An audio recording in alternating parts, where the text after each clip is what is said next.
Sung qua mi kam pa chen ni Bible in akan dut nakasim Chu cha u ka pia cha tam pi ka mu Asung bi chu Jisu dot nakasim Boy Jisu ni akadot sa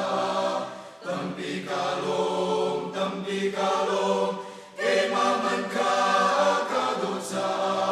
Kalung along nai na Kili lam ta maning lo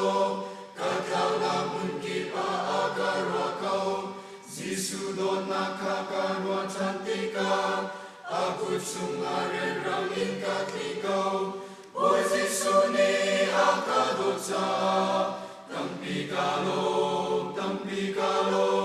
Kay maman ka akadot sa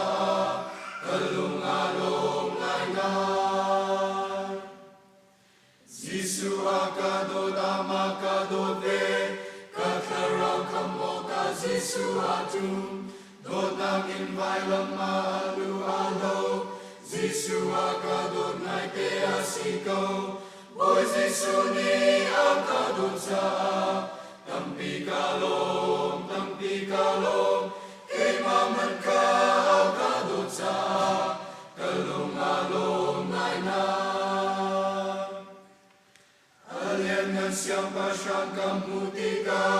Kalasung bitu mahia silay Asung zadong lowin panramakin Jisu ni akadot ya kasaklay Boy Jisu ni akadot sa Tampi kalong